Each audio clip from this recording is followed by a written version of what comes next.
was that? Could it be the Col de Mamadakwa? No, it's probably just your imagination ringing in your ear. There seems to be an extremely high-pitched ring, ultrasonic.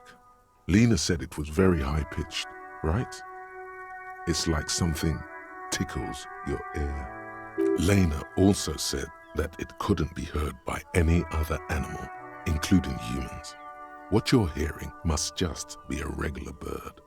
Honestly, your ear isn't hearing a whole lot. The distant hum of the industrial harbor, the traffic. But, admittedly, there is a high-pitched noise somewhere there too. But then, isn't there always? No, I don't hear the Col de Mamadakwa, and neither do you. Of course he doesn't. He's deaf. There it is again. You are about to rediscover a long-lost species. It must be very close.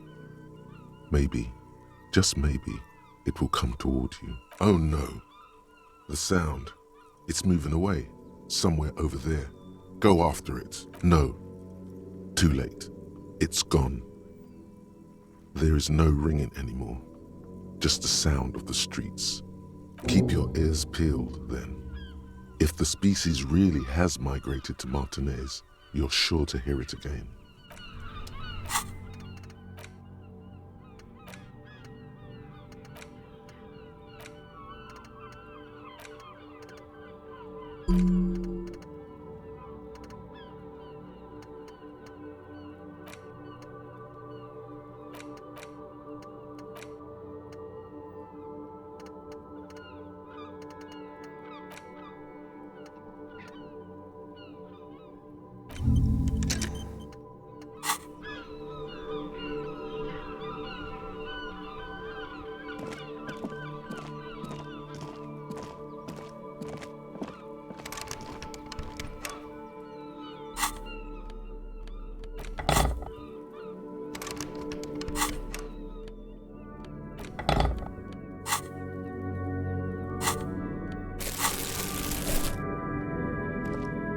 An old call box with a matrix of push buttons lists all the companies in the East Delta Commerce Center.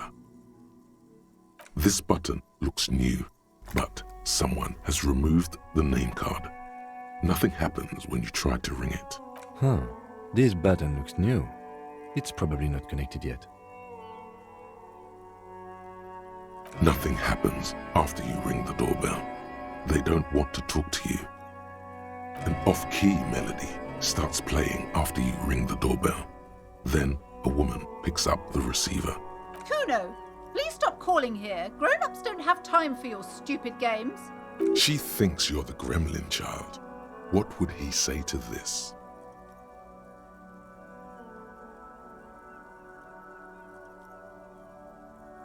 Pardon? This is not Kuno. Who is this? Please just stop calling here. I don't have time to deal with this. Thank you. A single beep indicates that the line has gone dead.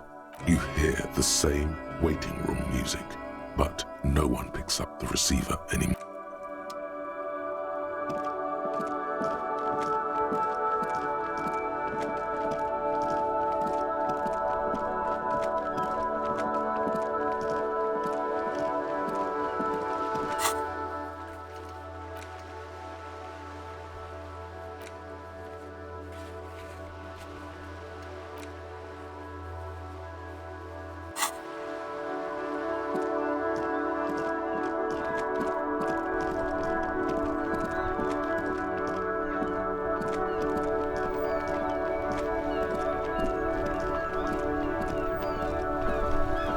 Inside, you see a set of steering levers, a radio microphone, a pull-out toolbox, and the soft glow of the fuel preheater gauge. A metallic drawer, the pull-out toolbox. This is Precinct 57. How may I assist you? Yes. The armor was produced by Fairweather in their facilities in Bétancourt, sur la Clé in 42. It was part of a special order for Corps de Pharmacie, a security firm contracted to protect the interests of Oranese pharmaceutical companies in the Semenine conflict. So, it seems the armor went to Semenine. That's where the paper trail ends, though. Even the firm has proven difficult to track. Corps de Pharmacie has been renamed several times over in the years since the armor was issued. Yes, that is the most recent name the ICP has been able to connect to the CBP. And the one before it was Damwell. I also have one called Sediment, but I think that might be a different contractor. No, they work called Sediment. And somatosensor, it seems. All that during the last 9 years. A suit of armor like this would have been manufactured with a particular person's physique in mind. You should ask for whom this suit was fitted. Yes, but the ICP tends to be reluctant to share private sector records. I could try to talk them into it, though. Sure. Call back tomorrow. Hopefully I will have more information for you then. 57th, over and out. In the cabin, you see a set of steering levers.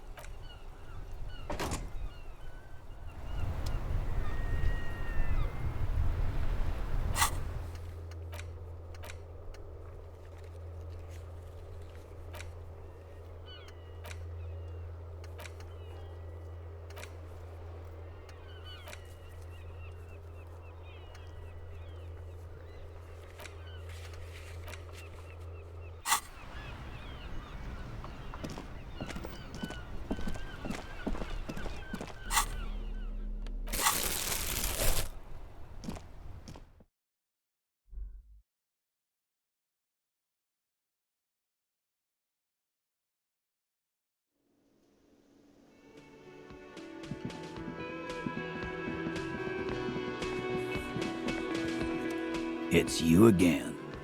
What is it?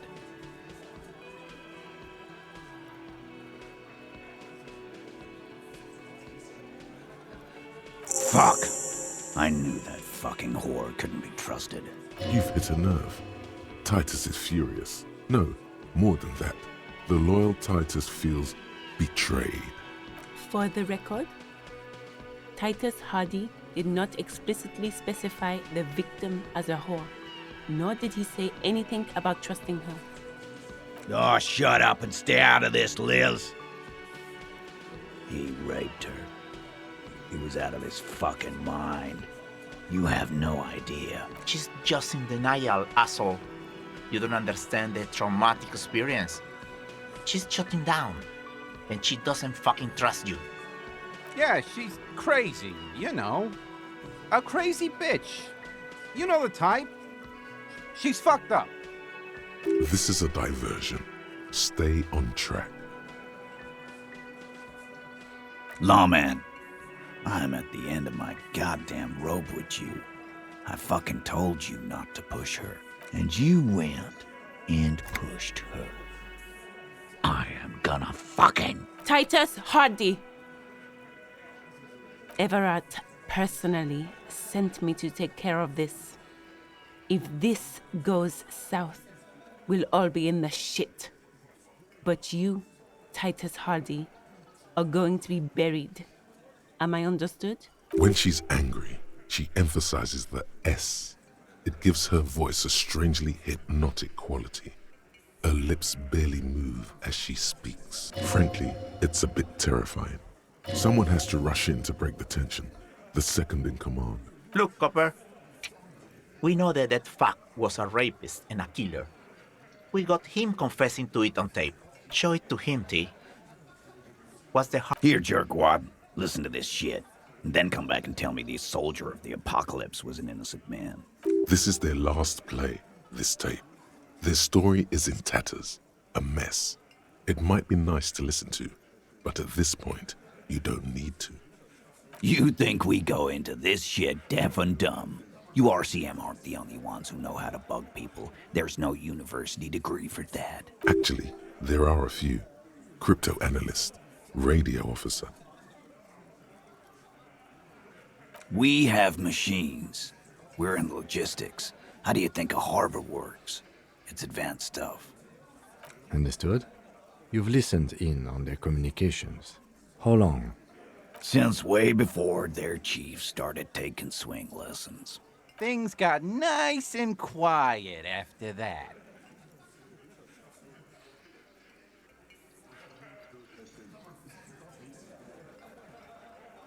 It's not advanced. You just hold up In a coop, all day, writing down what they say. It gets hot as hell in there. Don't put yourself down, Angus. It's important work. Yeah, man. You're like a radio genius or something. Those notes are some in-depth stuff. Indexes and shit. What's on it? We call it the Dorgunna Mega Mix. You'll know why once you listen to it. Now that is intriguing. You had me at door gunner. I'm sure we can find a tape player.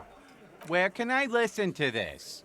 Why don't you try shoving it up your ass, genius? Yeah, play it with your ass, cocksucker. I'm sure we can find a tape player. It's not a problem. Your room had one. Or maybe it's too broken. Don't forget your tape, lawman. You do that. Oh, and keep it. Maybe you'll need a reminder of human ugliness someday.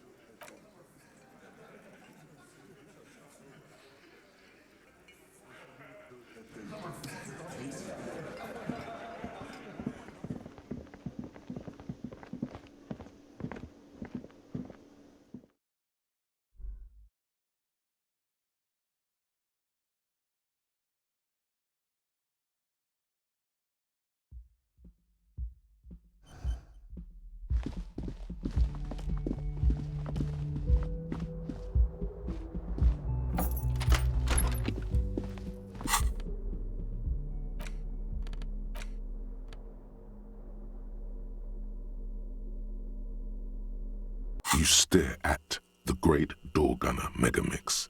If only you had a boombox, you would be able to play Titus's tape. The tape feels ominous. Upon it, the dead speak. Respect the tape. The compact tape player is still and silent. Seems it has completely broken down now. The machine was made in Revachol by a company called Le Mercier. Their logo depicts the triple-towered Delta skyline. It was supposedly built to last. This would have been very helpful with the Megamix, but it isn't anymore. My kinema only comes with radio. Let's try to find a new tape player. Perhaps.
A rusting control panel with loose wires dangling out from the hole.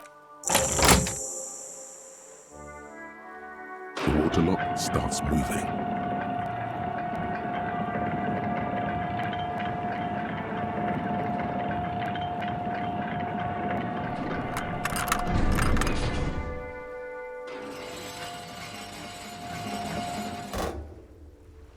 Okay, if we ever need to get to the coast, then this is the way.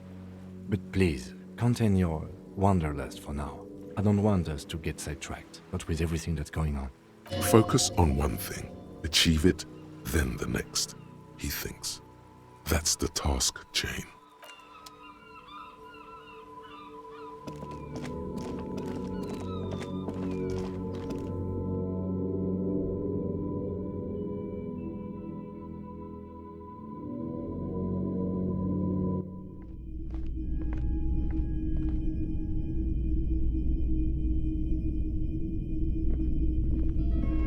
Hello, hello. Let me know if I can help you with anything. The Coldima Madaqua? Sorry, I would never have guessed that you were that interested in ultrasonic sounds. Or birds for that matter.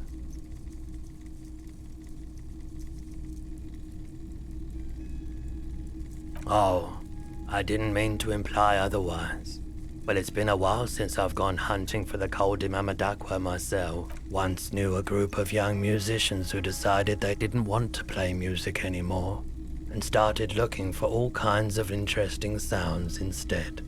This was before, you know, lost touch with them after all of that. Cool or not, one of them was obsessed with recording the Coldima Madaqua. And he was one of those passionate people who know a lot about all kinds of strange things. So he got the rest of us to join in his search. We thought we did. We got together all these recordings of unusual sound patterns, compared them, cut them up and combined them into the Symphonia Coldima Madaqua. Unfortunately, I don't have any recordings from my old life. None at all. But I do have a tape with some ultrasonic sounds that might be what you're looking for. Do we really have time for this? This recording comes from down the coast. Wasn't looking to record anything specific.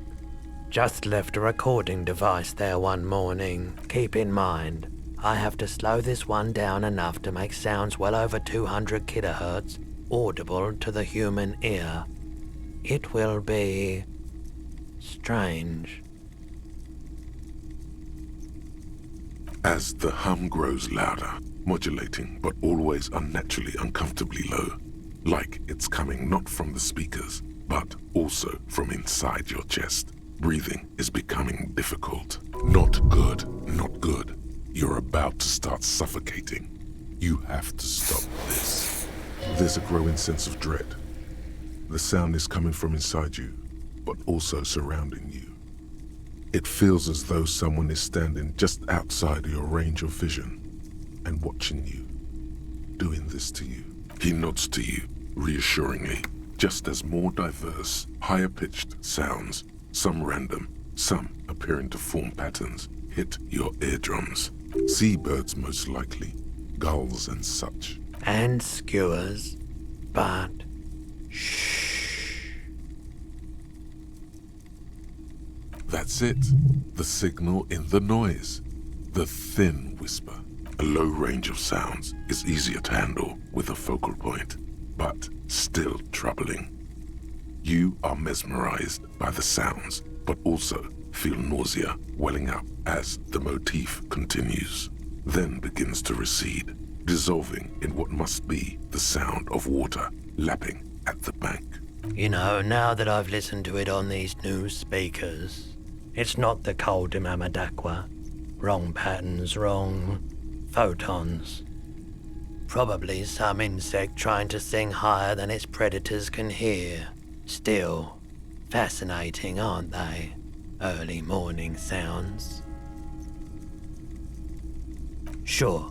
Let me have a look. Anything else you're thinking of selling?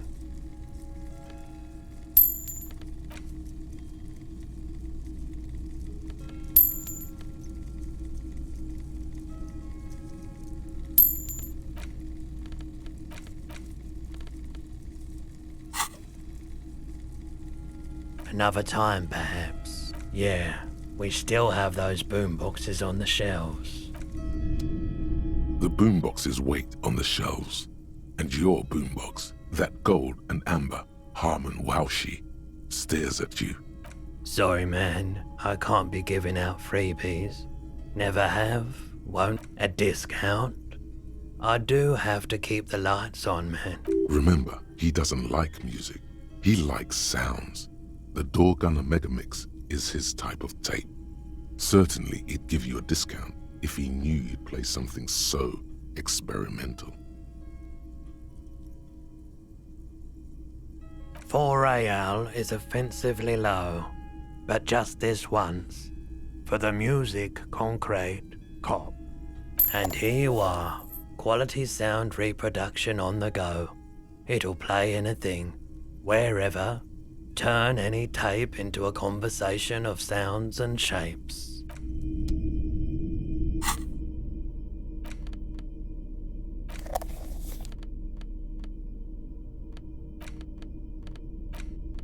The porter reel is just what you needed. The reels attach to the apparatus with a satisfying click. The tape is routed behind the magnetic reader.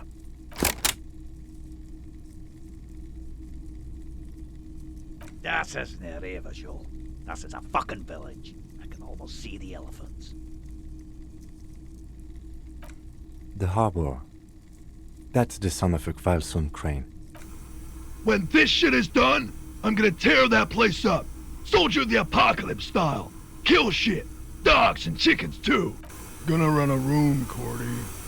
A real nice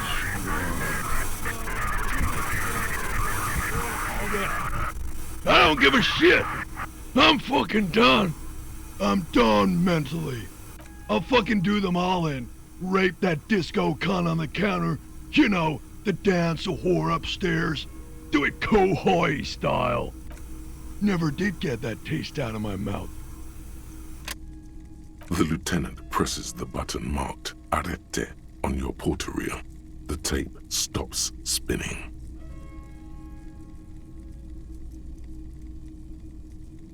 It seemed authentic enough. Probably recorded off the shortwave, then edited to seem more incriminating. He sounded like he was on patrol around the harbor walls.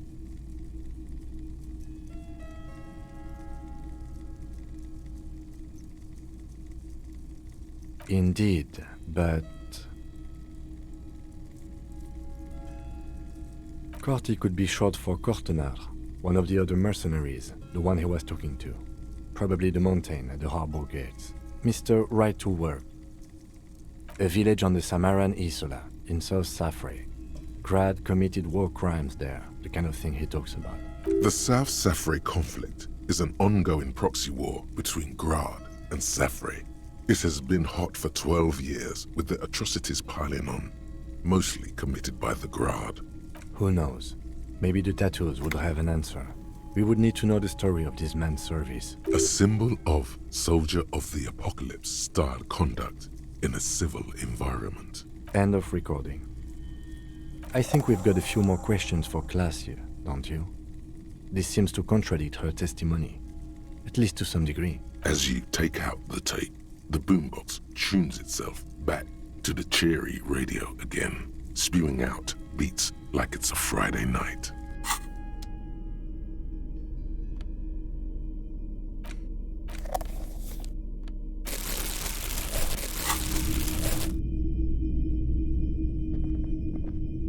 What a shirt. All other shirts pale in comparison to the muscular man with antlers and immense Zweihanders. Welcome to Helmdal, officer. A typical Martinez streetlight sits among assorted floor and table lamps.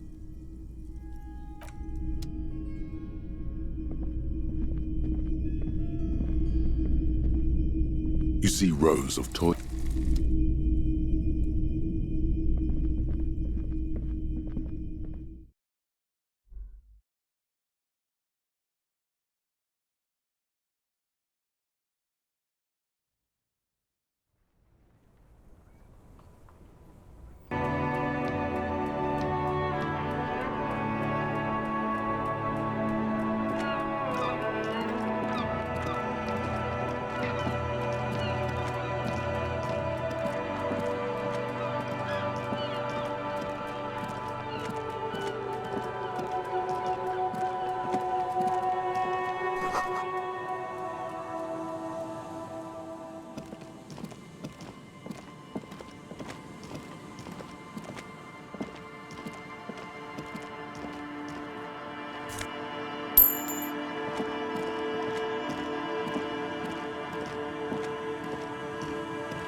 The portal reel is just what you needed. The reel's attached to the apparatus with a satisfying click. The tape is routed behind the magnetic reader. You press the large button marked Commencer, and the tape starts spinning. There's a small delay before the song starts playing. Then the organ starts playing a simple, melancholic tune echoing in the hallway. A lone singing voice joins in, telling you about the tiniest church in Cessons, surrounded by even tinier yard. You almost feel the seaside mist on your skin.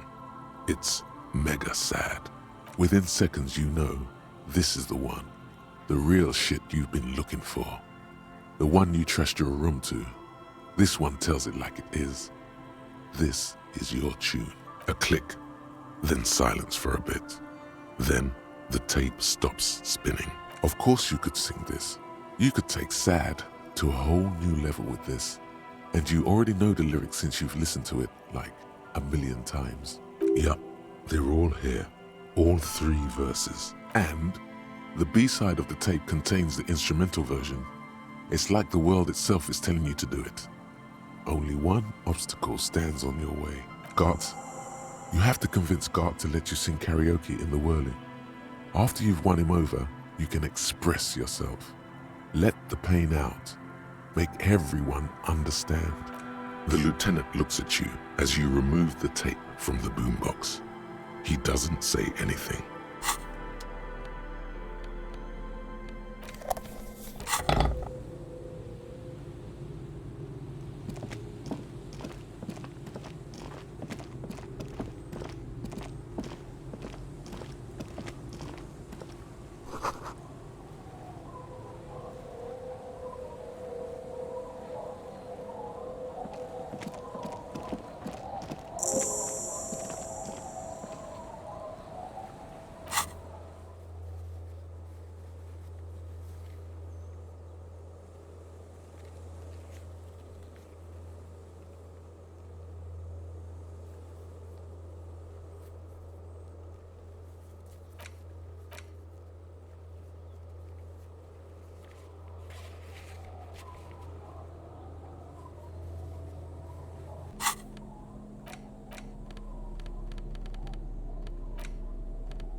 The worn map features the patchwork, your finger, finally.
These are some wonderfully regular pants.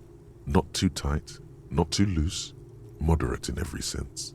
You'll blend right in at some pleasant dinner party. I know you do. These Inter-Isolari pants are like wearing a perfect compromise in your nether regions. No one will call the moral intern on you like this, that's for sure. You're a little more moralist now, buddy. A little more normal, even if you didn't want to be.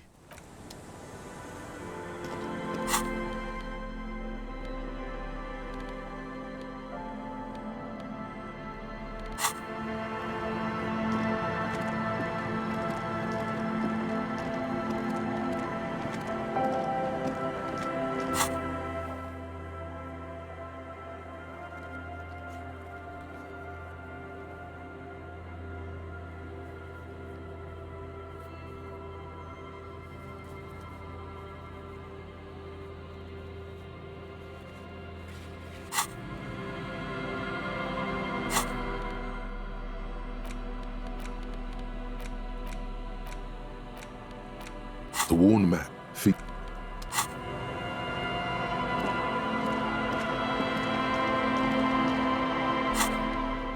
It's the ledger you found in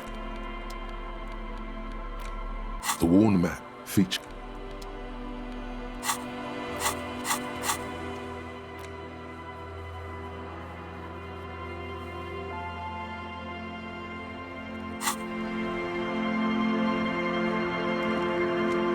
The worn and beaten wooden planks of the bench do not look overly comforting.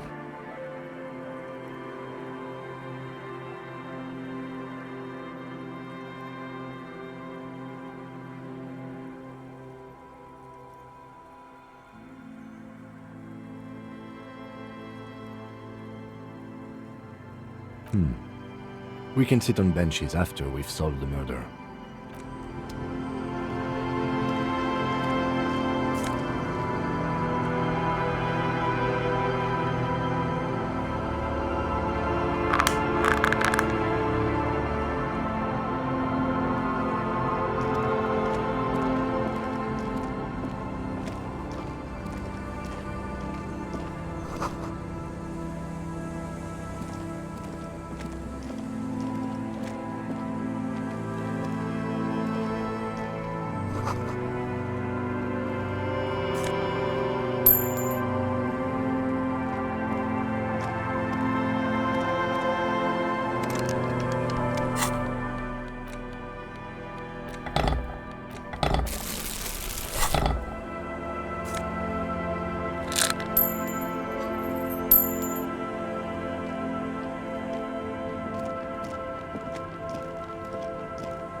The noxious odor emanating from the drunken man is strong and familiar.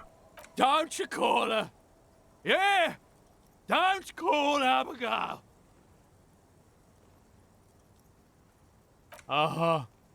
Abigail.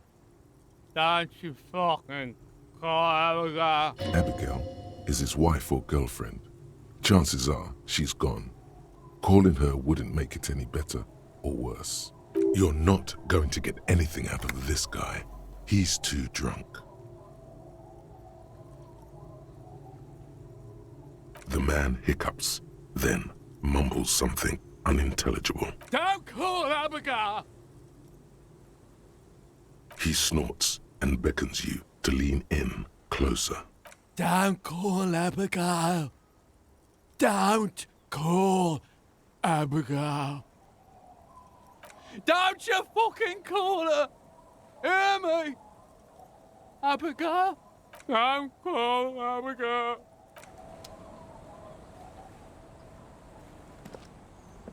Hey, Tequila!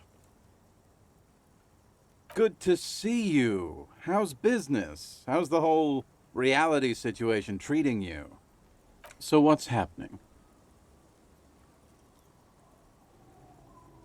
Yeah, Tequila Sunset. How are the, high-concept, reality-based adventures proceeding? He says it like it's obviously your name. Like you call someone Billy Brunel or leader of the 4th Street Gang.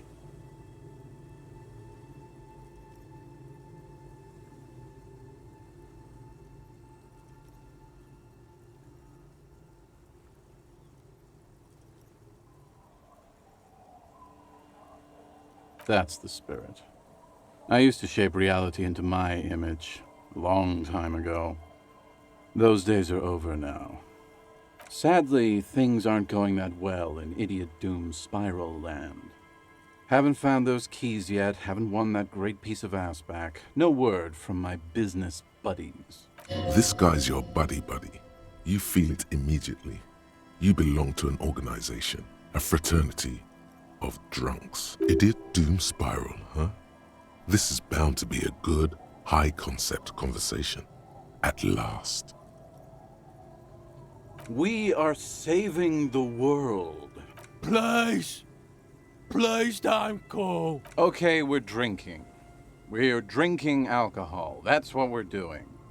I tried to save the world once, a long time ago, with enterprise, creativity, and willpower.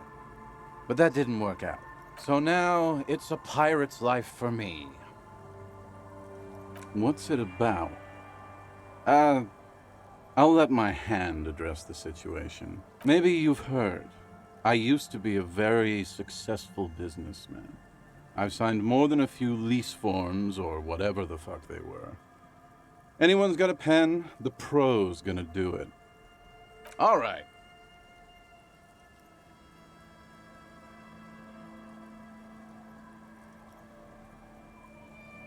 Hey, Abs. Hey, Abs. Don't you? You call Abigail? I need you to sign this document right here. It's important. Don't call her. Don't call Abigail. Great job, Abs. Nailed it.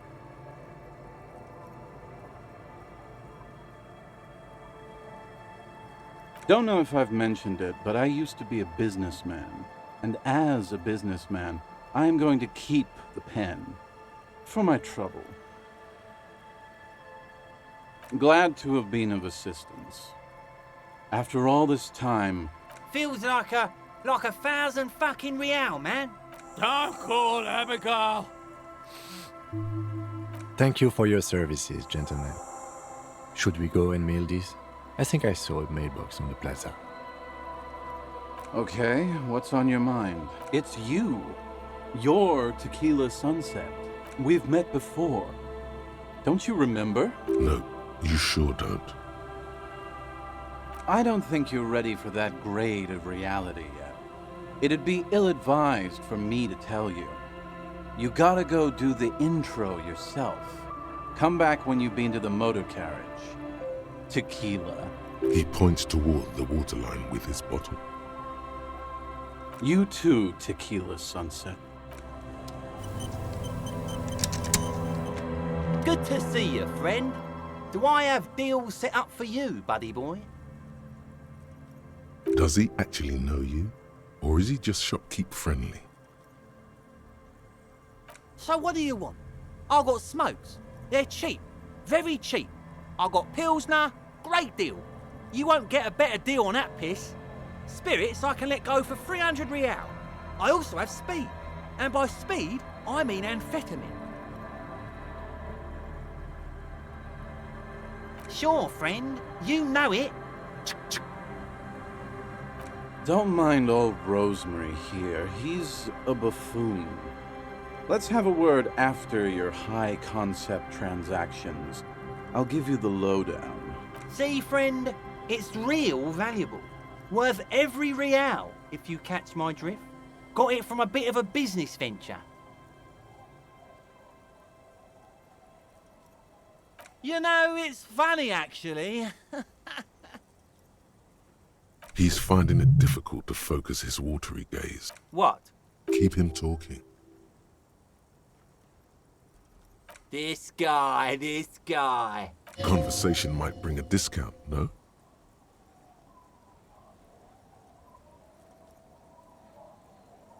Oh, this is medicinal spirits. The good stuff. Got it from the doctor's office. I got one of those scientific ampoules a few months ago. Torpedo, they call it. It's supposed to keep a man from taking a drink. Didn't stop me for shit, that's for sure. 5 lemons with half a pack of butter and you're good to go. It was. In a week, the goddamn kidneys started giving me all kinds of help. Finally, the missus took me to a private doctor's office. Not a charity, the real thing. Those arseholes. Those arseholes charged me 4 real to remove the damn thing. But I came out on top after all. But the idiots left me alone in there. Now, I used to teach high school biology. I know what doctors use to preserve dead thingies. Swipe 3 cans of this blue medicinal stuff from the back room. Threw the snakes out and voila! What's left is this beautiful blue stuff. 98.7% almost pure alcohol. 2 I already sold to these fine gentlemen here. But this last one is yours for 3 real, if you want it. Yeah, be careful. It's extremely flammable. One spark and the entire city of Revachol is wiped off the map. Feels like someone set a mustard field ablaze right inside your nose, then drenched it in tear gas. Your nose is a singular, in all fairness, that might be attributed to the retrograde amnesia. So, what's the deal, friend? Want the spirits or not? 3 real and it's yours, friend. The deal of a lifetime. That's a much more reasonable price right there. Makes sense now.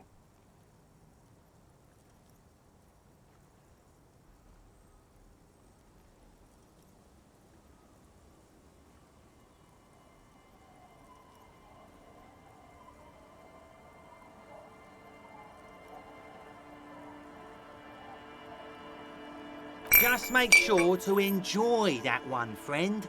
If you drink this, then you'll die. That's a fact.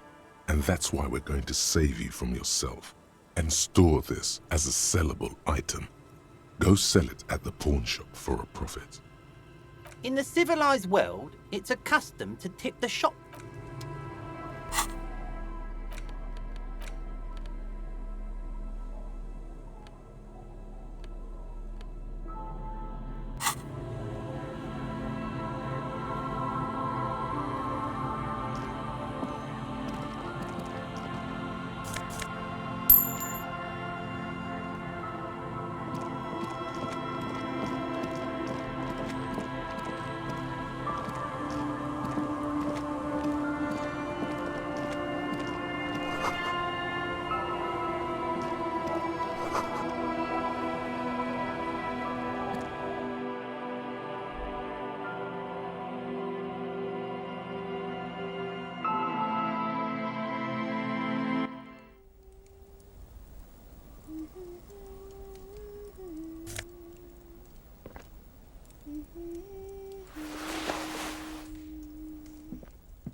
You take the legal documents out of the envelope, a 12 to 40 month construction period, and the zoning plan.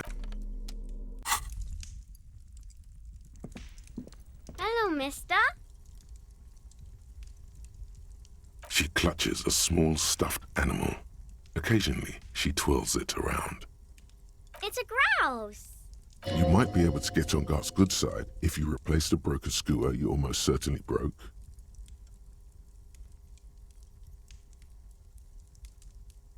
Sure. I mean, you already took it. I don't like it anyway. It looks angry. My mom's outside, and I don't really know about my dad. It's Lammy! He's my friend. Sort of. Like... Lambie is a stuffed lamb that, admittedly, has seen better days. One of the eye buttons is missing, and the fur is tattered in several parts. Yes. Very soft. Isn't he soft?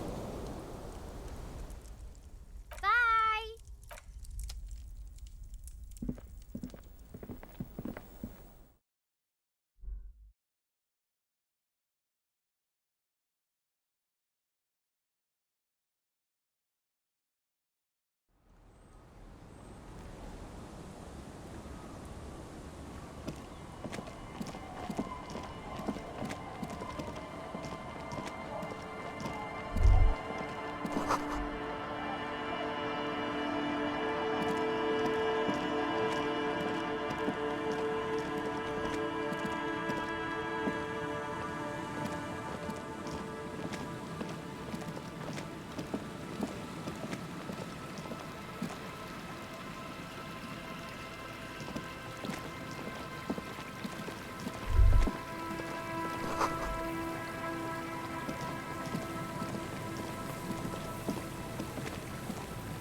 metal payphone under a yellow plastic dome.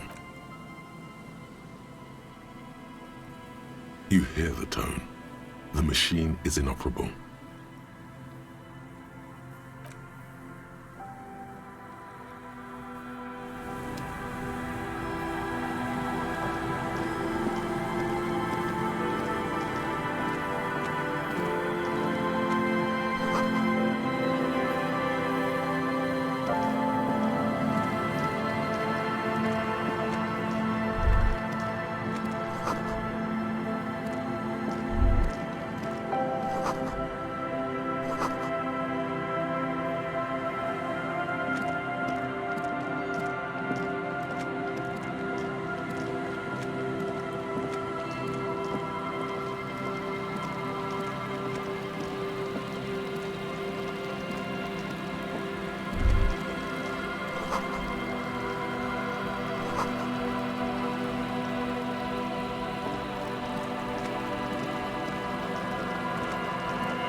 A pane of eternite has been planted into the snow. 2 poles are holding it up. Barely holding it up. It could fall over any minute. A stronger gust of wind might be enough. It looks like a makeshift bridge. Could be convenient. The pane falls into the icy snow with a soft thunk. We should ask that girl on the ice what's going on here.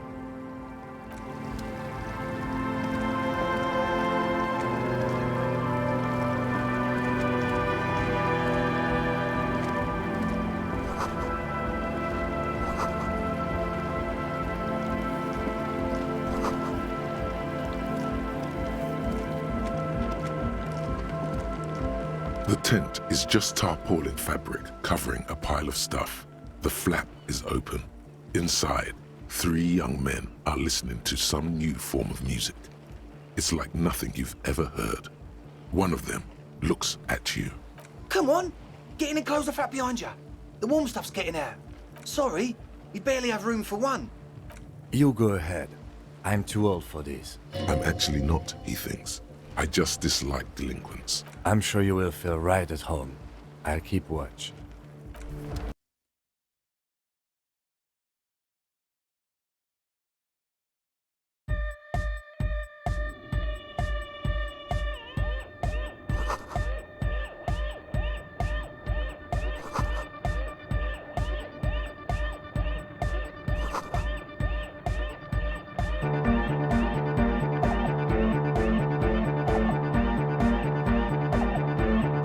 You see a youngish man bleaching the tips of his hair with a toothbrush. He puts the toothbrush down and extends his hand in greeting. Hello, I'm Andre. It's a pleasure to meet you. There is definitely something futuristic about his hair, aggressively so. You get the sense that this is what the future will look like. Imbecilic. Yes, should the future ever come, it will look deeply imbecilic. His grip is strong, sweaty and warm. He's trying to project and inspire confidence. This is my posse, Noid. The young man with earrings looks at you suspiciously. An egghead. Egg! Together with a Cell Burger, who's out there right now, doing some seriously progressive sonic experimentation, we like to think of ourselves as music venue organisers. We have many in the pipeline, officer. That means they haven't set up a single one yet. You see, we've been all over Jamrock North, prospecting for real estate to establish a new venue in. Also for talent. Yeah, thank you, Egghead. And while there is no shortage of raw, unfettered talent spinning tapes in Jamrock, we've had rotten luck with the real estate part. Place is a shithole. I apologise for my friend Noit's potty mouth. I realise this is not how you speak to a police officer. He has authority issues. Which brings me to the problem of occupied ecclesiastical property. I bet you've noticed the derelict hive of narcomania on the coast. I'm talking about the church, and I'm not exaggerating. Even a place of spiritual refuge can become a magnet for all sorts of dopeheads and burnouts if left unattended. Dopeheads! Burnouts! Well, I'm sad to say, that's exactly what happened. Sad because we were just about to put Martinez on the map with one of the maddest dance clubs in Jamrock. Nah, strike that, in Revershoal. Strike that! The world! And sadder yet, because the dopeheads and burnouts holed up in there are the worst kind. He leans back a little, watching you with a steady, serious gaze, letting you imagine just how bad those dopeheads and burnouts really are. Good. This calls for an opinion. You're an expert in those.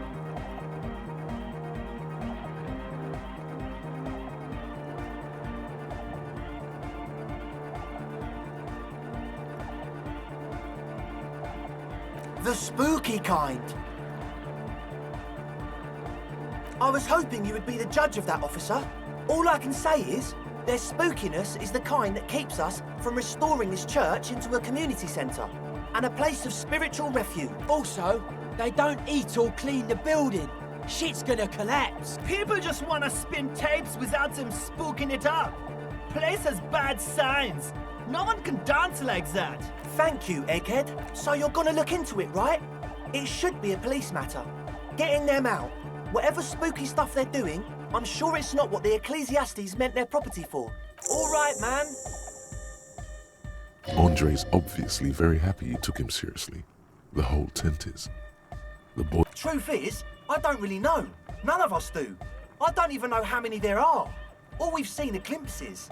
Well, there's also the machinery. When I first scouted the place, back in February, it was abandoned, empty. Took some time getting the crew together. So about 2 weeks ago, we came here hoping to set the stuff up. Suddenly, there are all these strange machines lying around in there. One of them has wires running into bowls of water. Wires into water. Never seen anything like it.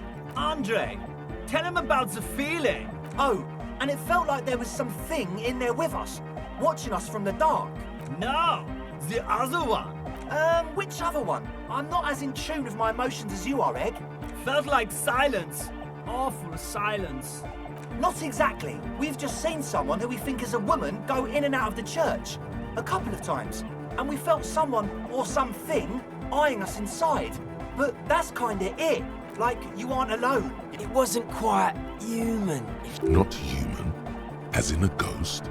It was this dark shape climbing upside down along the ceiling. Like some kind of crab man. Yeah, you know. The way it was climbing up and around the ceiling. Like a crab. It was stalking a cell, exhibiting ambush behaviour. Odd. Crabs are usually marine creatures and not known for climbing walls. Yeah, totally. I mean, I didn't personally see it. Estelle was alone that time, but I believe her. If she comes out running and says there's a crab in there, there's a crab in there. You should ask her about it, but be nice. Don't tell her you don't believe in the crab. There probably is no crab man. Don't let them draw you in with this nonsense. You should talk to Noid about that. I just got a distinct burnout and dopehead sign from them. Probably jacked up to some snuff station too. Probably, very likely. Well, honestly, I can't, but I am. This is a below-feeble attempt at avoidance. Basically, he is attempting to weaponize idiocy. Hey now, I'm 70% sure they're substance abusers. Don't let all that technology fool you. Where do you think the drugs come from? Sure. What? Oh yeah, that's a meteor and name for the founding party. Thought it'd be cool to use it.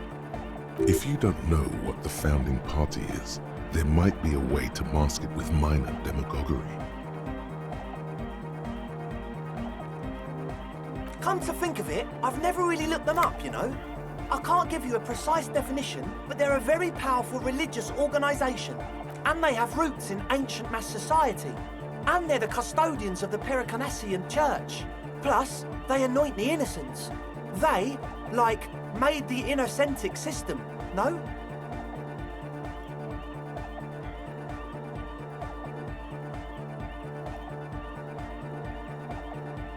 Totally.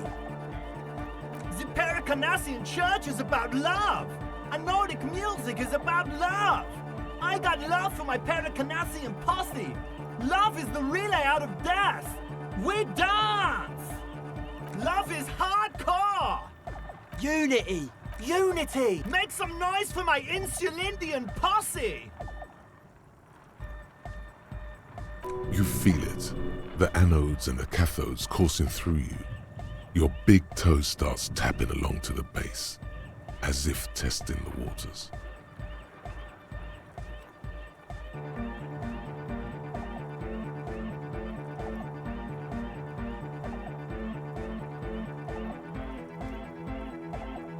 Yeah! He seems ecstatic that you share his vision of Pericarnassianism. Do it for the masses.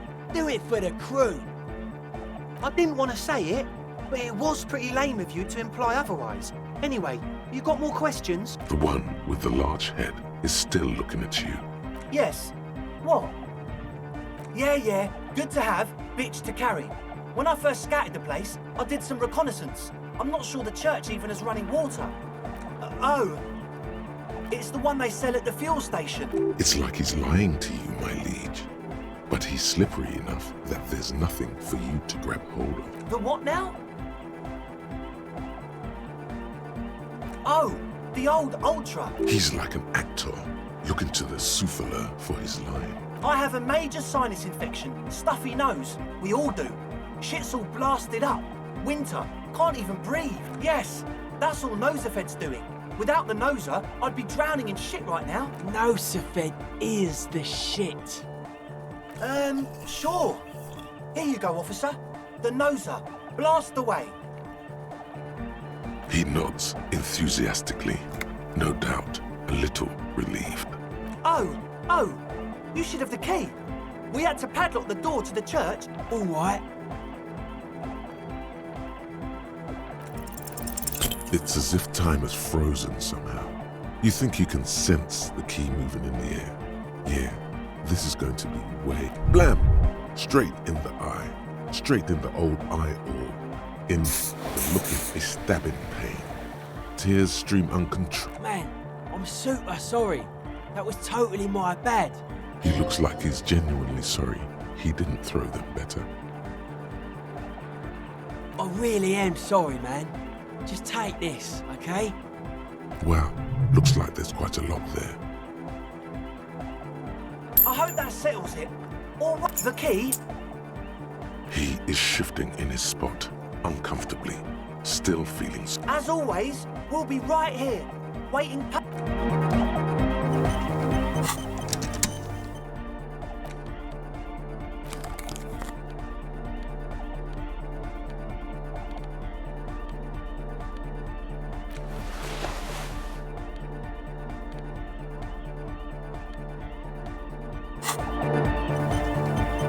Hi again. So, how are things going? Okay, so the speed freaks want to start... The gist of it is, they want to turn the church into a club, but a suspicious element has overtaken the building. It's very important to understand what the gist of things is. Always consult the gist before making up your mind. This is going well. Plus, and it has to be considered, you can't invent the future of dance music in this smelly old... As always...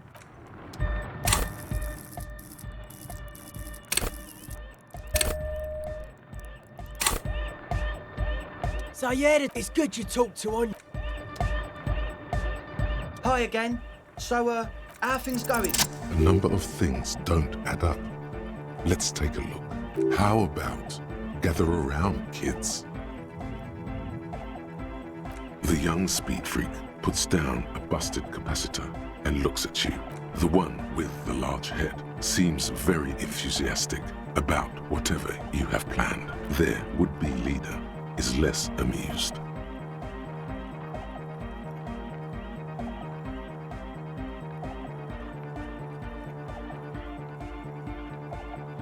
But you still are.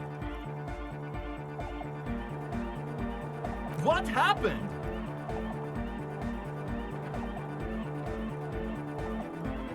That's a real downer. The young speed freak is silent. I have no idea how you arrived at that conclusion, but it's wrong. Look, we even have speakers. One speaker. They have one speaker.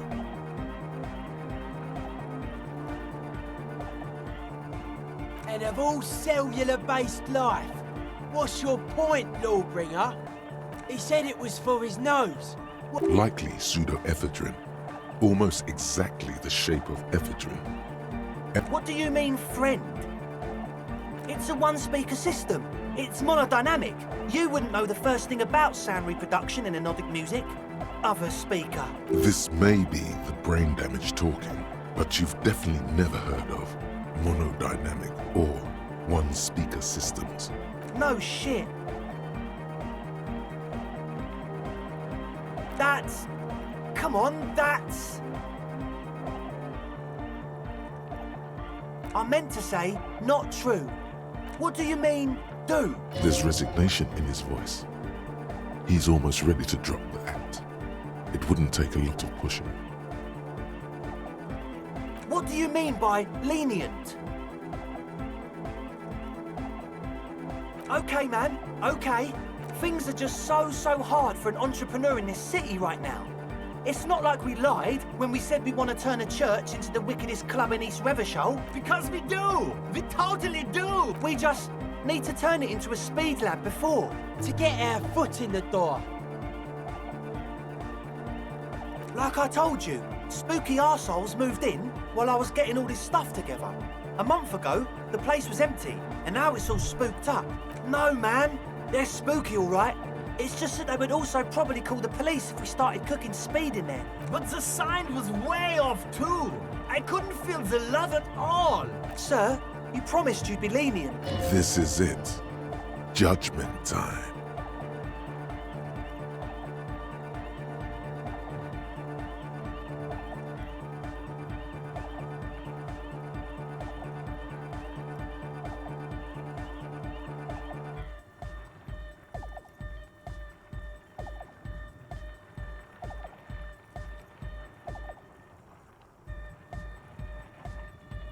Come on, man.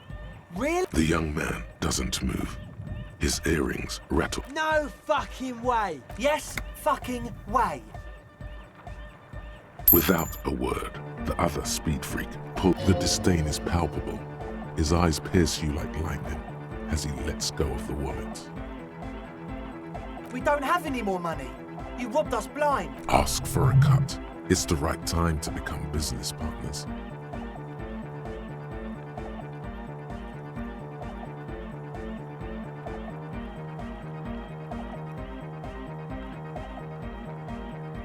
No, please! There needs to be a club for anodic music in there. Everyone hates each other. Everybody hates it here.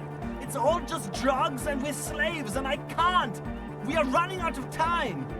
He looks almost as old as you. We need a win. I promise this will be a win. We won't cook speed in there. We'll do it clean. We'll do it true. We'll do it sober and real and beautiful. This will be a victory for the light.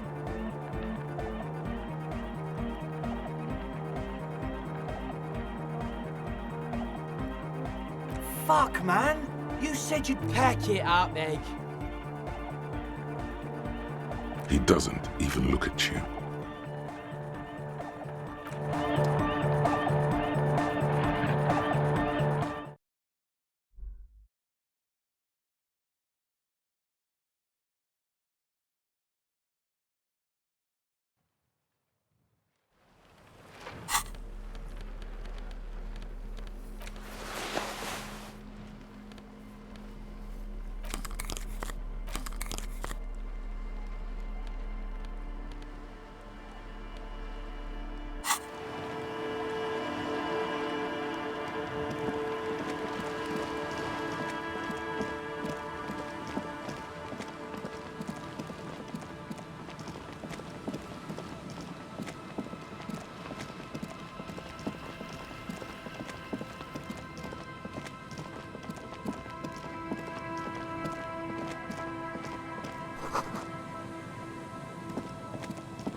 Heavy wooden doors, more than twice your height, stand shut in front of you. The rectangular sea-worn ornamentation appears in stark contrast to the padlock, carelessly drilled into the wood. The carving on the door is block-like and angular, like the church itself. Two large beams shoot downwards, sinking into the wood before they reach the threshold. The surface is smooth from the wind, but moist to the touch. This cheap-looking padlock is sturdily built. It shackles together a hasp and a staple screwed into the wooden door. The lock is adorned with a yellow sticker. You see a yellow circle with two X's and a big curve below them that looks like a mouth. You're pretty sure you haven't seen it before, but what the symbol depicts is clear enough. A smiling dead guy. The curve makes it smile, and the X's make it dead. There is something blindingly modern about this symbol. Its modernness puts to shame everything you've seen before. He takes off his glasses and uses a blue handkerchief to thoroughly wipe them clean before inspecting the sticker. Then he looks up, pauses, and replies. No. Looks like a dead man smiling. Suggests junior delinquency. For Revachol aussi, the moral intern defined junior delinquents as minors between the ages of 10 and 16 who have committed an act in violation of the law. These acts aren't called crimes as they would be for adults. Crimes committed by minors are called delinquent acts. This was part of your officer's exams. I haven't seen that sticker before, and I'm not a youth.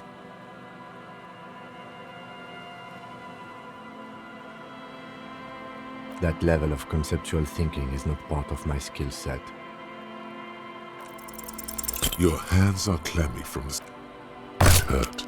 The lieutenant looks up at the roof. The padlock hits the wood like a knocker. The lock turns easily. Let's go. A great whoosh of air rushes into the dark innards of the church in the heart of the city.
The silence in this part of the church, it's almost palpable. All the shifting matter and shuffling of living things is gone. Nothing seems to exist beyond the church anymore. Maybe if you were to stand in just the right spot, even your footsteps would be completely silent. And then it's gone. Almost all of it. But for the faintest of hums, it seems the sound here is detached from its source somehow, if not blotted out outright. Truly unusual. Sounds like the Pale. From recordings of the Far Pale. You've heard them. We all have. You can hardly hear your own breathing. You produce a few muffled thumps, after which the silence feels even more total. Somehow, your voice is barely audible. Not a howl, but the softest of whimpers. The lieutenant points to his ears and shakes his head. Then he leans closer. Can you hear anything?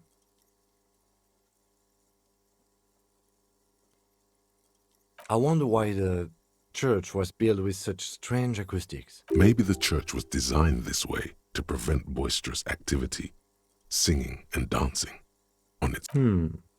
Could be. He doesn't seem entirely convinced, though. The orderly rows of ceiling panels become barely visible. then disappear completely in the darkness of the tower overhead.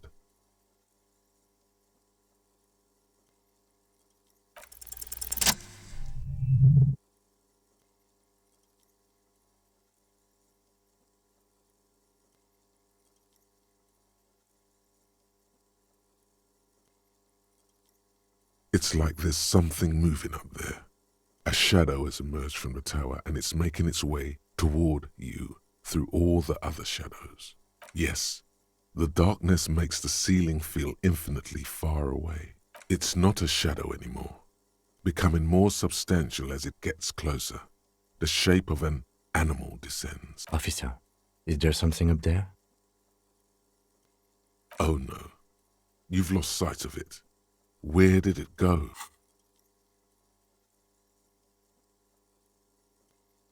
You see something hanging from the rafters, looking straight at you with dark eyes. Maybe it's possible to talk to it.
The shadow is a man made of the same stuff as the carpentry of the building. He is studying you intently. The crab man.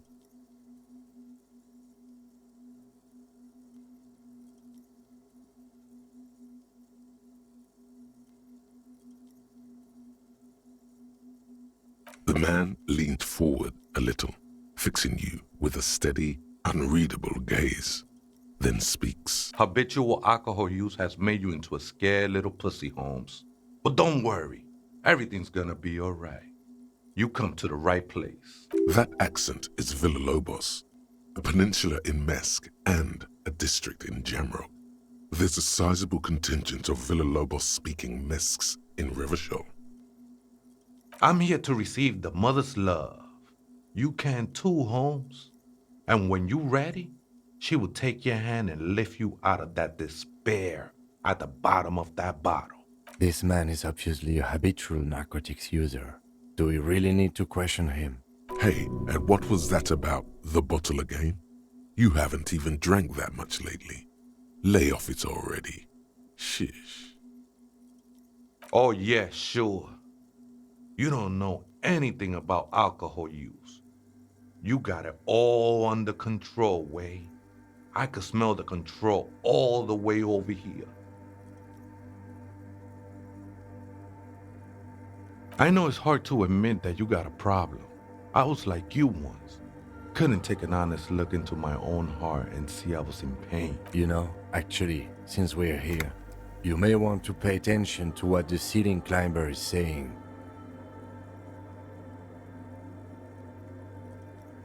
It doesn't matter who I am, Way. I'm just bringing you the message of the mother's love. She don't want you to hang yourself on your own stubbornness. This is the Church of the Mother of Silence. You are welcome here. You have no idea what the fuck he's talking about. Tis not an act, my liege. Save him perchance, he hath deceived his very self. This man is a zealot. Other spooker? Oh, Viaita is Grandma? no. I just call her Viejita because of her clothes. She's actually quite young. Or maybe not that young. Age is just one of the many masks we wear. That's what I said, Holmes. Don't really follow her comings and goings. Just see her typing on her computer now and then. We got different interests. I'm afraid not, Essay. You just have to wait until she comes back, or search through her radio computer.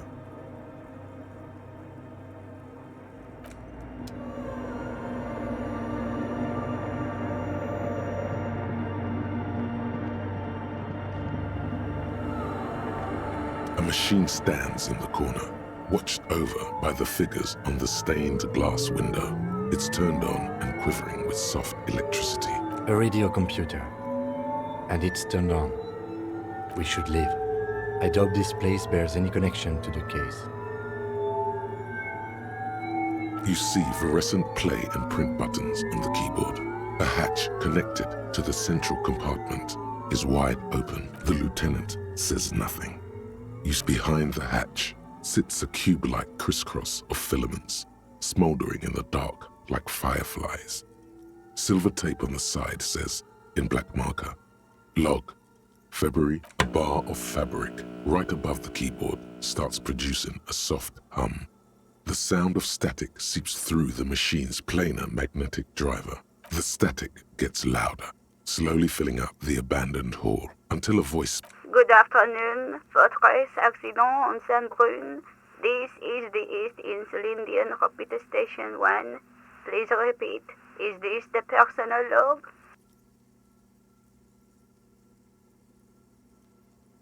The filament you have inserted into the core. I don't know. That's what I'm asking. Is this the personal log? Good. Please repeat the password. Let's look around. There's no use trying to guess the answer. Maybe he knows something. Received. I will register this login attempt. Fortress Accident. Is there anything else I can do for you? The company on whose name the terminal you're currently using has one moment. Fortress Accident SCS produces revolutionary interactive call-in radio games. That's what the catalog says. That's not bad. I wouldn't know. Any other questions? Goodbye, Fortress Accident. The machine's keyboard is still illuminated. Nothing happens.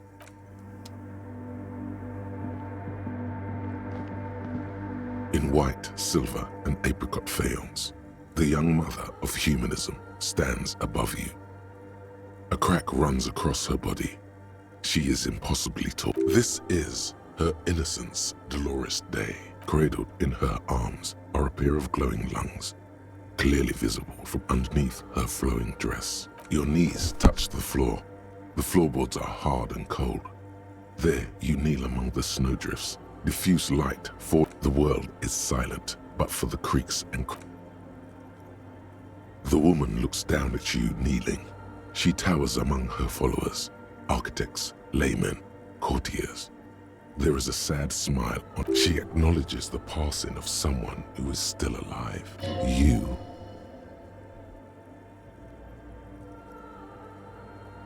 As that soft word passes through your mind, the lieutenant draws an X-shaped cross. Your fingertips touch your chest 4 times. Then you rise from your knees into the apricot-colored light of the window. Above you, the woman still smiles her distant smile, sundered by the crack in the glass. Despite the damage you've done to yourself, the title appears lodged in your hippocampus. This is her innocence, Dolores Day, the innocence of humanism, internationalism, and the welfare state. Perhaps the most famous human being ever to have lived. No amount of Commodore Red can wipe her sad smile from your brain thing. It has survived the deluge, and haunts you still, and will haunt you forever as it haunts all men. The highest category of historic individual, an embodiment of the world spirit. More, an innocence is elected to office by the founding party, a precedent that has taken place a mere 6 times in the entirety of history. The legal system of the Real Belt is built to accommodate inauthentic rule should it coincide with our time.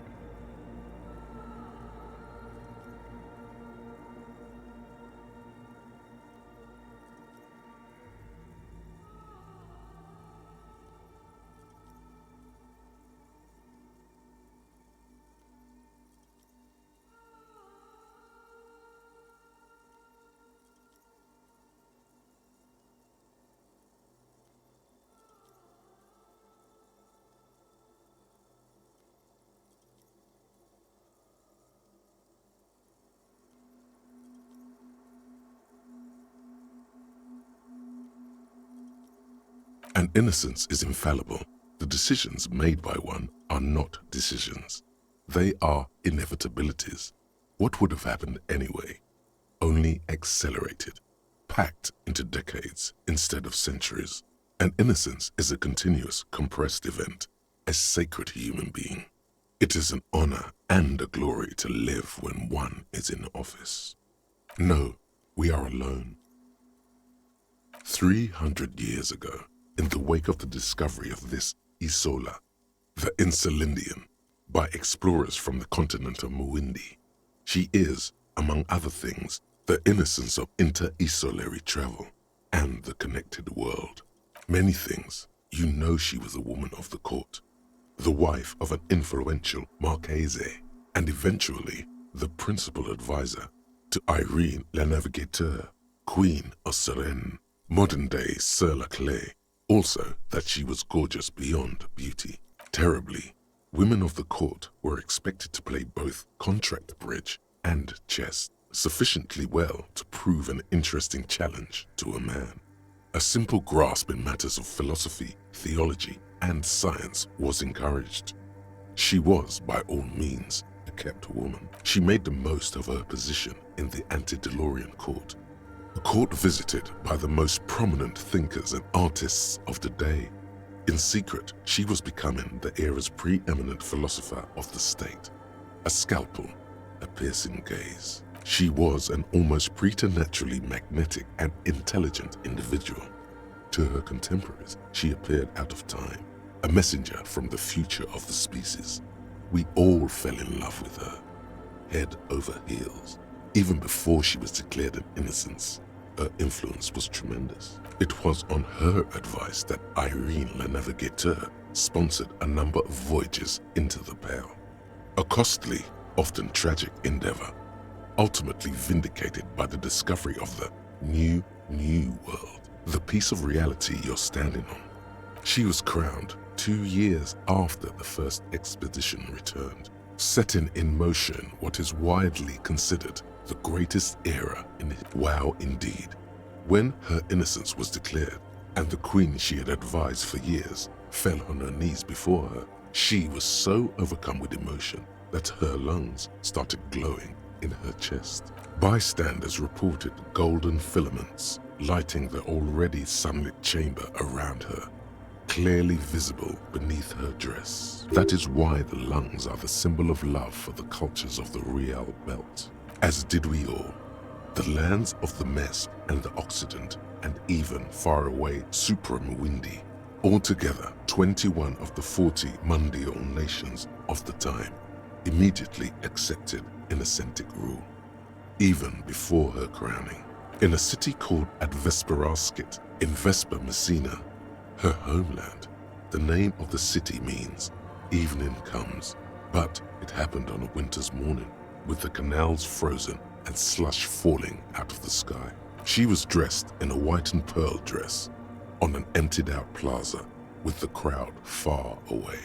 Already, her Theriers, the secret servicemen of the Innocents, were worried about an assassination attempt.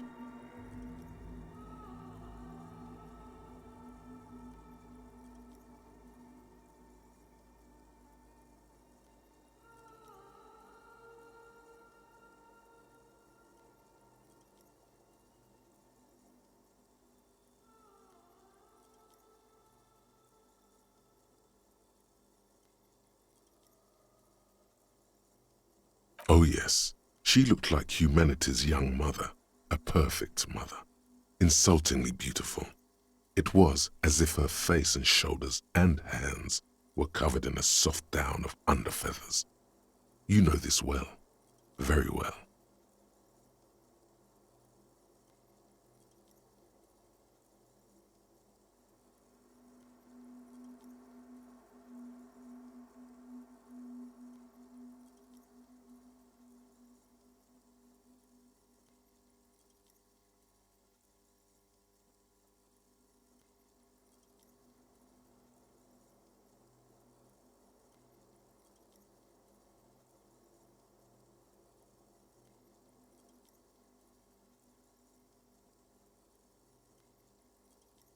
Midwinter snow was beating the cobblestones around her.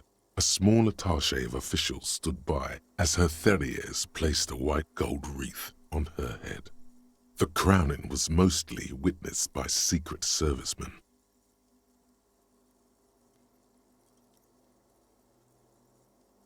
One of the men in this Secret Service killed her 22 years later.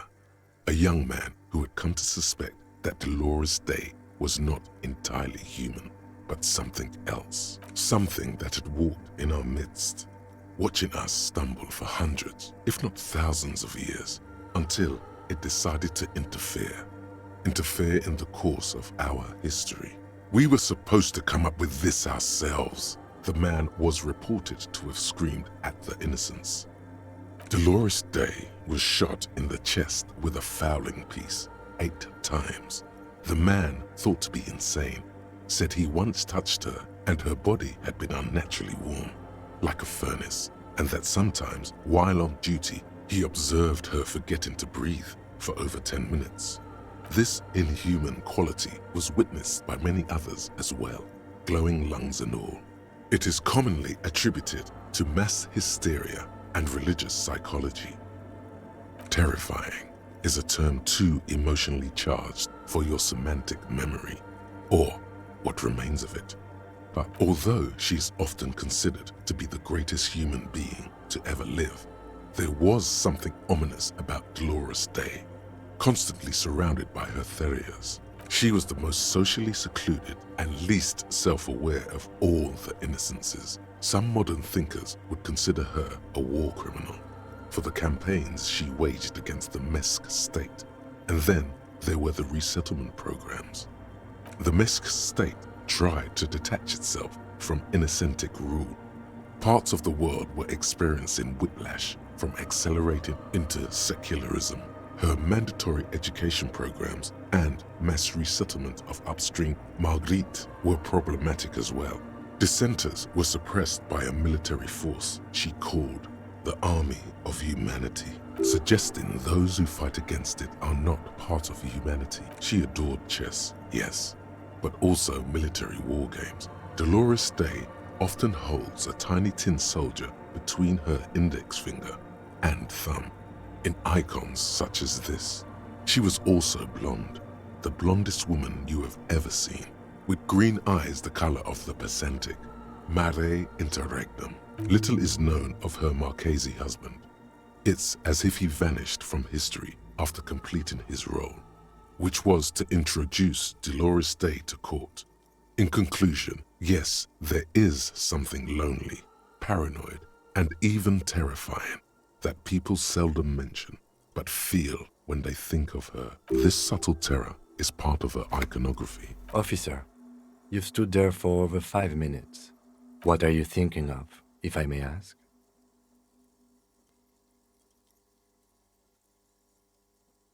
Okay. This church, the coast in general, we shouldn't linger here. This isn't a good place to get lost in. We should conclude our business and move on. A jigsaw of broken shards falls into place in front of you, a ghostly reconstruction of the stained glass window. Before it was shattered, there was an older woman beneath the younger one, and a text, a light motif below them both. Unknown. The escutcheon on her throne says, Irene the Navigator, She is depicted as an older woman wearing thick-rimmed eyeglasses, holding a golden rights apfel in one hand and a scepter in the other. This is the queen her innocence day advised. Above, she herself is whole. Small figures of wise men, common men, worshippers walk up the stairs to stand at her feet. Secret servicemen, 30 years, stand in a row guarding her.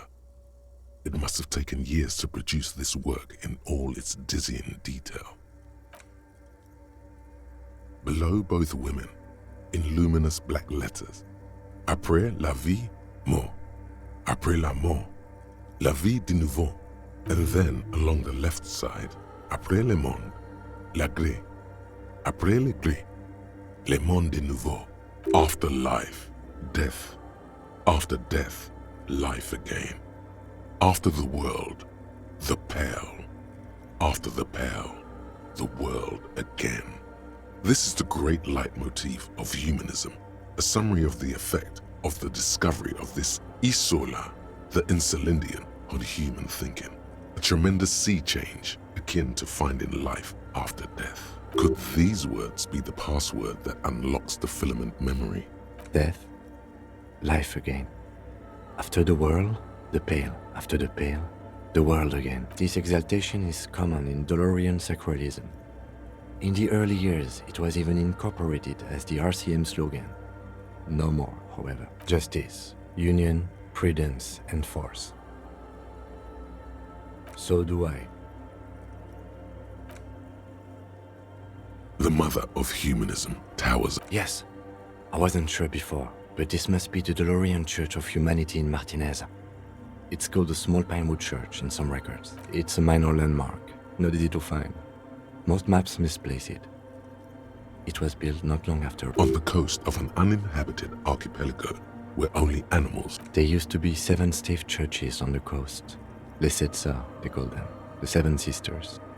Only one. We should be respectful here, although the building appears to be deserted. I do not believe we'll find anything connected to the lynching here. Something else, perhaps? Respectful? Is the lieutenant a follow? A pang of guilt? The lieutenant is leaving something out. I have a theory, yes. There was a police raid a while back. I heard the place was shot to pieces. Well, your station was involved, I hear. How come the lieutenant isn't sure? 3 precincts were involved in the raid, and people say Precinct 41 was one of them. I'm sorry, I'm not saying you were. It was a clandestine operation. Good luck. You will not get information on a confidential operation from your station secretary just by calling. It happened a while ago. It's unimportant to our business. Yes, we all are. Her name, body, and rule are synonymous with humanism. The laws we enforce are Dolorian in origin. The woman looks by in silence, smiling enigmatically. It's not spiritual, it's constitutional.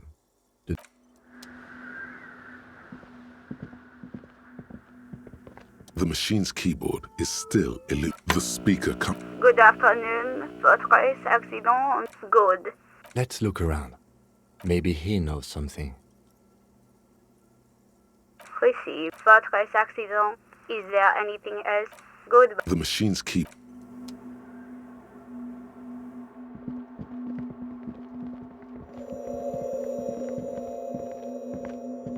Oh, hey, Wade. There's coffee in the back. Too many times essay.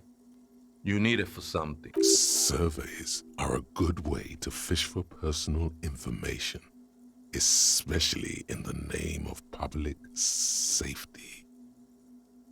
Don't sweat it, vato. The password is afterlife death. What you think of that? Makes me almost pity. I think we're done here, essay. That was, however, I'm still not sure how it's...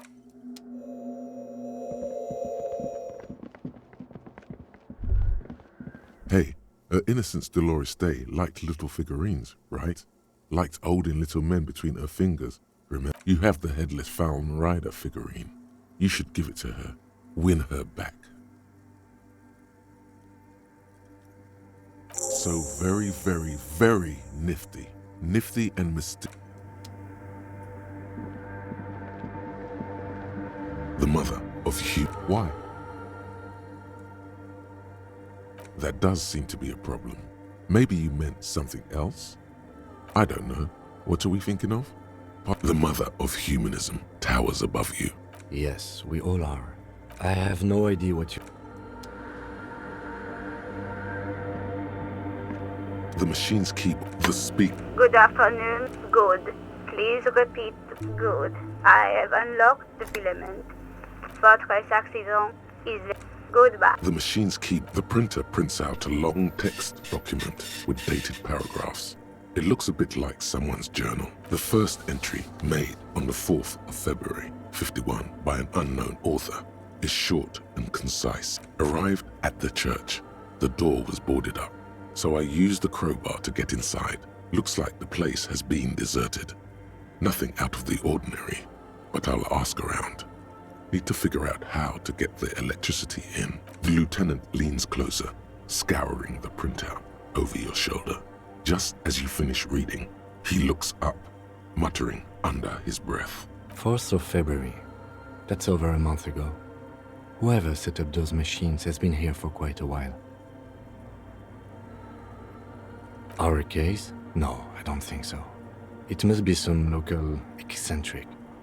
6th of February, 51. Had a little chat with the local fishermen. Said I shouldn't go near that place, that the church was spooky and ridden with narcotics. It's a little spooky, all right. See? Even one of the spookers themselves says it's unnerving. 7th of February, 51. Finally got the electricity in. Next on the agenda, a new antenna. I'm thinking ESCA series, something advanced. Why would anyone need any of this equipment here? 8th of February, 51. Bought the antenna, had some problems setting it up. Called Simo for help. Heard the others are back to making art. Drinking somewhere out of town. Sulislav started a rock band again. Lexi has been seen asking money from strangers, but at least the artists have their act together. They're qualified labor. They can get work anywhere. Graphic design, ads. The programmers are doing fine too. I mean, they're programmers. The writers, though, they're fucked. I just have to find out what caused that data loss and be done with it.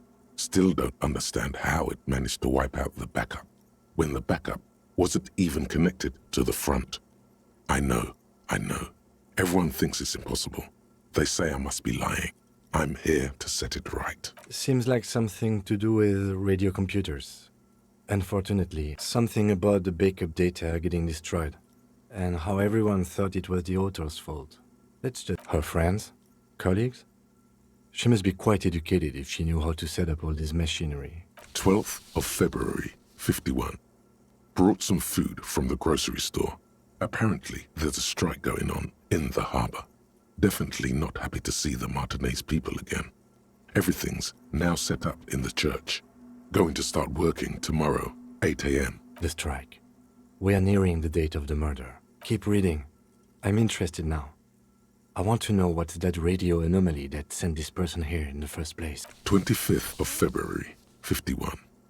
I've been sending data up to Lintel for a while now, trying to recreate the data loss, but nothing. Didn't even feel like logging in, the disappointment. But I did discover a curious audio-spatial anomaly at the back of the church. I've named it the Swallow. Is she talking about? 28th of February, 51. Yes, the first recordings confirm that the Swallow is real, and I'm not just losing my mind. It's a pillar of silence, with a diameter of approximately 3 meters. Seems like the high... The pillar of silence. She is talking about the silence. Is she suggesting it's more than just an architectural quirk? The lieutenant doesn't answer. He follows your gaze, studying March 51. Some kind of young disco men have appeared next to the church. I've been trying to record the silence to find the epicenter, but now it turns out I've also been capturing the future of dance music. One neo... Fortunately, the song is so monotonous, I was able to devise an algorithm to factor it out. The other day, one of the disco men came in. Before I could even say hello, she got scared and left. The girl on the ice? Sounds like her, yes. March 51, a new 2-meter aux cable. Noodles, crackers, pink. Your reading is interrupted by the sound of the church. A strange makes straight for the radio computer.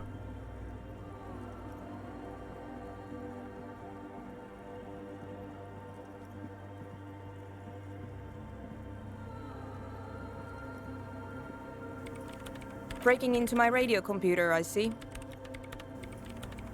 I do apologize for the intrusion, madame. We are with the RCM, you see. You won't find any answers from here. It's just me and my computer, and it has been this way for weeks. Now please give me some room. I need 2 seconds to see the... We should talk to her.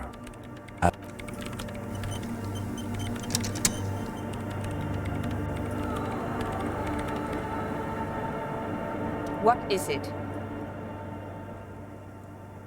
I am Soona Luukkanen-Kilde, the former lead programmer of Fortress Accident and RSA radios. I have over 16 years of programming experience, and I'm proficient in both Vox and Orbis languages.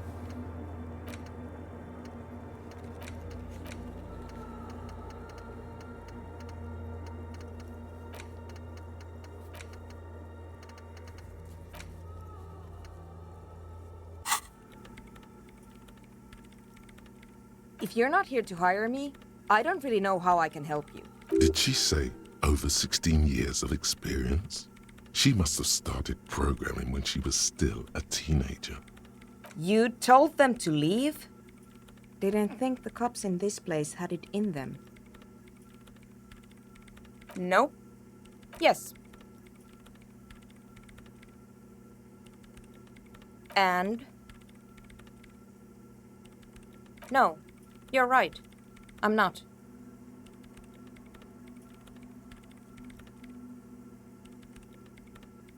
I brought them here. These are my machines. Please don't touch anything. I use the AR-1 as my RAIM Prefect's processing unit. RAIM Prefect is my radio computer. Yes? You really don't know anything about radio computers, do you? All right.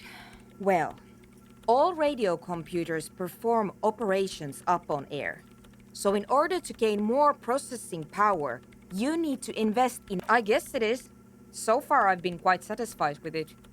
Martinez is but it's not the cheapest one on the market. So I wouldn't recommend it for your regular red tape operations. Anyway, you should do some research before you decide to buy anything. Ask around, compare the prices. She liked telling you this. It calmed her nerves. I'm working. The machine seems almost alien with its pulsing core. The light... Could you just... shh for a moment? Or get to the point. I really need to focus on something. They are connected to my RAIM Prefect. Whatever you do, just please don't move them, okay? Thanks. Short and terse. There you have it. Great.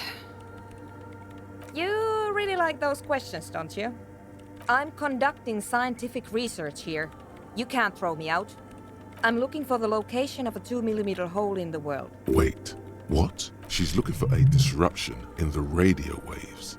That the lieutenant raises his brows, but doesn't say anything. Yes, that's what led me here. But I suspect it might be something a bit more complicated than that. Exactly. What does it mean? Up to now, it has been impossible to say what it is because it's impossible to measure nothing. What do you think it is? What qualities does nothing have? How do you measure something that does not exist? Easy. You measure it by the world around it. Exactly. Very true. That's what I've been aiming for. That's why I have those basins. I've tried using hydrotransducers to record the silence. To find... Hydrotransducers. So that's what those water basins are. But honestly, it's not progressing very well. Somewhere underneath those roof beams, I assume. Only a faint crisscross of rafters can be... There's this place at the back of the church. A place where all audible vibrations seem to decease. I've named it the Swallow. And the higher you go, the less you record. The Pillar of Silence? Are you sure it's not just an architectural quirk? Maybe, but it's oddly close to the physical coordinates of the data loss that led me to this place. I know. No, I don't. Because it's just trial and error, trying to locate the swallow, the exact point in space. And I don't have a... You know what? It would be really helpful if you could just stop talking and let me work. Great. Thanks. The swallow, you mean? Great. Thanks.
An old door, worn by elements, guards the depot.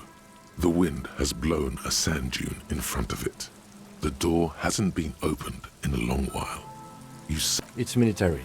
A service depot of some sort. Probably something that is no longer there. The 15th Indo tribe.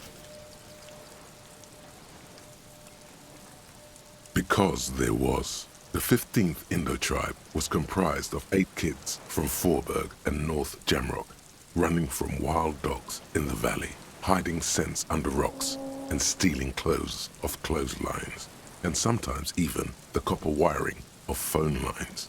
You may have been one of them. This must be a childhood memory. The 15th Indo tribe.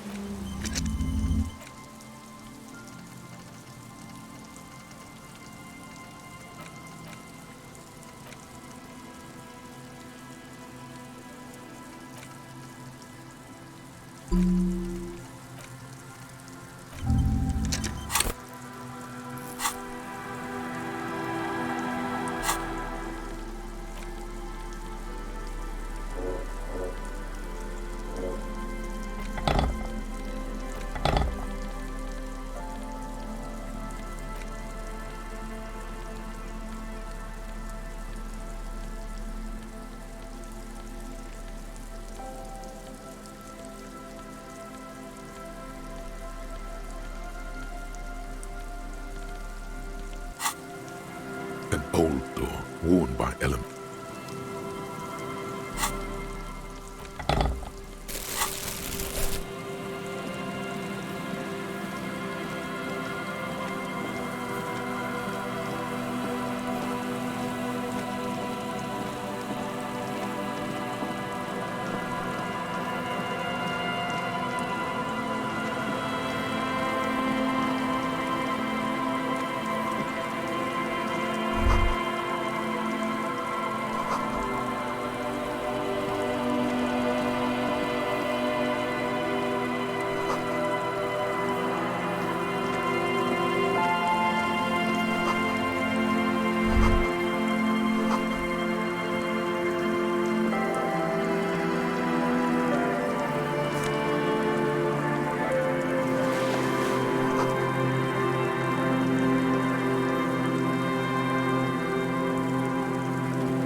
awful and familiar.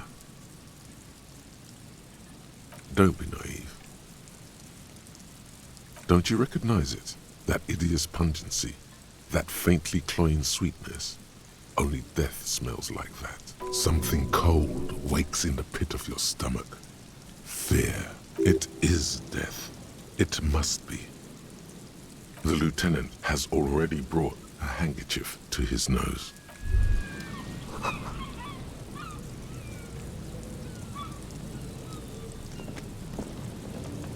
There's some tear, an empty cigarette package, and a crumpled kebab wrapper in the trash bin. 2 empty bottles of Tallulah vodka and a can of black potent porter is all you find. No, there's more in there. Livis strawberry liquor, plus some Pilsner bottles too. Better not pick them up. They seem unhygienic. A tragedy. He shakes his head with genuine sadness. Whoever tossed it here was a heavy smoker. The brand name reads Red Astra. Red Astra is the black market version of Astra cigarettes, known for their high tar content. You see traces of mayonnaise and ketchup on it, as well as a tomato wedge. The wrapper reads Shish Kebab Revachol. It's no older than a day or two. No mold yet. It's hard to concentrate in the smell.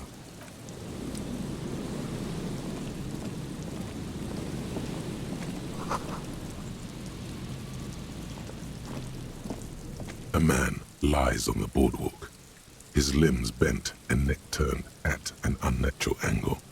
Right next to him is an empty bottle of spirits. In his cramped hand, a chewing gum wrapper. Half of his body has slipped between the cracked boardwalk, starting with the left leg. The fall has left him broken, contorted like a sad puppet. The smell is not as bad as a 2-week-old corpse, but it's definitely heading there. Hold on. Lividity is faintly pronounced.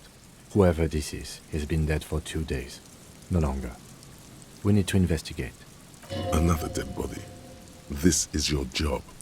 Steel yourself. Calm now. Carefully. Just another day. Just another dead body. He's wearing mud-caked boots, beige trousers, and an old brown leather jacket with a bright blue lining. There are traces of kebab sauce on his chest. You find some sunflower seeds and a rain-soaked library card folded into 2. His jacket feels sodden and heavy under your hand. Good. We should take a look at that library card after this is done. The man has fallen through a crack in the boardwalk and hit his head against the metal bench. Coagulated blood covers his black hair. One of his feet is still dangling through the hole. A bad fall. It might have been dark outside. This place is a minefield in the dark. His expression is dull, like the sea behind him. Drops of water shining on his mustache. His eyes, empty and wide, look frightening in their frozen gaze. Height, 170 to 175 centimeters. Curly hair, stout build. Age, approximately 50 to 60 years. There's some dried blood on the metal bench, right where the corpse's head rests. The floorboards are rotten and slippery wet around the hole. An empty bottle lies nearby. A chewing gum wrapper is clutched in his fist. A dried chunk of blood covers the hair at the back of his head. An open wound. It's sticky and cold to your touch. This is what killed him. I don't see any other major wounds, do you? Seems like the head wound was fatal. It's exactly the shape of the bench. They screech under your feet ominously. It's hard to say whether the dead man's weight was the cause of the boardwalk to break. It definitely looks fragile. You see waves churning below. Something cracks beneath your feet. He could have easily disappeared into the sea through that hole, and you would have never found him. A .75 liter Tallulah vodka with its cap missing. Tear all around us.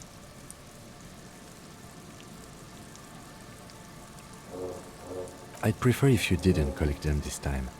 It's not proper. Grabowski spearmint chewing gum. Green leaves on the cover. The man, careful. The wind blows hard from the east.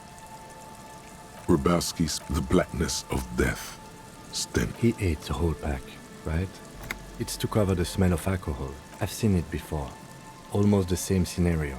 Even the chewing gum. It's always the same. The entire boardwalk creaks in the wind as you take a... Looks like one of the locals. He'd have to know this spot to come here. You don't just walk over here. But that's just a lazy assumption. What do you think? And he was married. But let's try to not run ahead. For now, all we know is that he's an unidentified death by misadventure. He slipped and fell through the boardwalk. A truly unfortunate accident.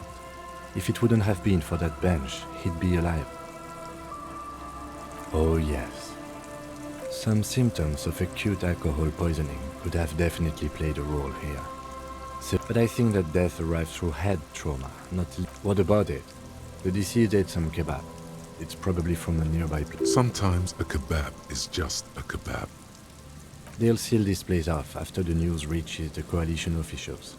I doubt that they have it. Not that sealing it off would keep anyone... No, I don't see anything that points in that direction.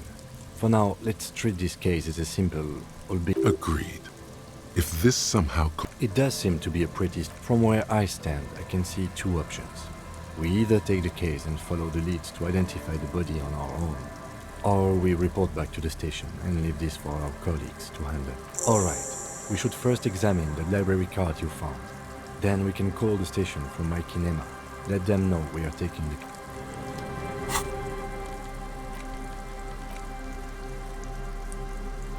The library card is folded into two and still slightly wet to the touch. The front side reads, Central Jamrock Public Library Card, issued to Billy Mejean, expires July 53. Billy is a unisex name. Could be the deceased, or his family member. Whoever owns this card is an avid reader. You find a list of books written in blue pencil. Radio thriller. Stand a little less between me. Most of these titles seem to be in the sci-fi. If lost, please return the card to the library. Dial 00. Good. We should give them a call from my kinema. See if we can learn anything.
Someone has left an unidentifiable article of clothing on this railing. It smells really bad. The cloth, if you can still call it that, makes a soft crunch. It's streaked with dried seagull shit and tangled with pieces of seaweed. It seems likely that it was left in the surf until someone laid it out on this fence to dry out. Unfortunately, that just... Please tell me you're not taking that with you. A clue? You think our suspect is a seagull who's been defecating on unsuspecting jacket? Me neither. You should still take it.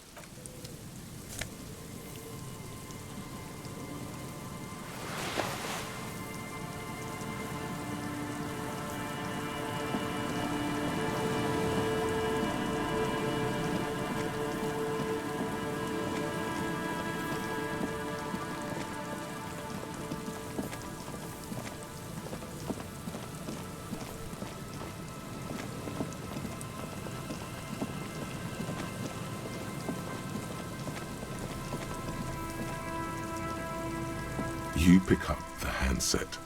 There's a tone. The machine is operable.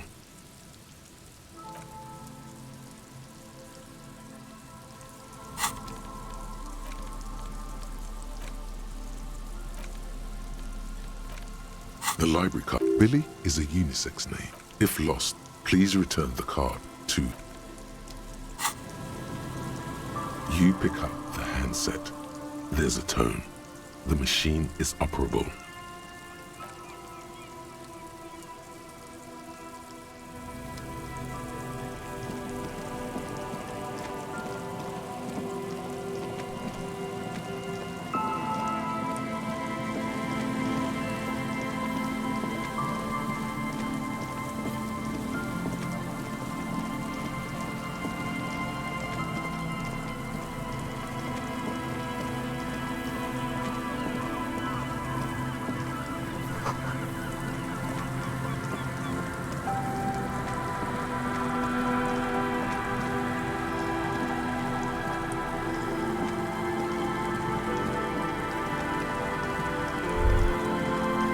The remaining windows rattle from a strong gust of wind.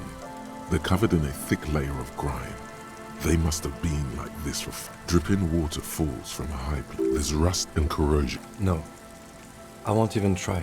I had a partner once. They called him Eyes, because he had to show me things. It's that bad. Well enough, actually. It's odd how that works. I'm no sharpshooter.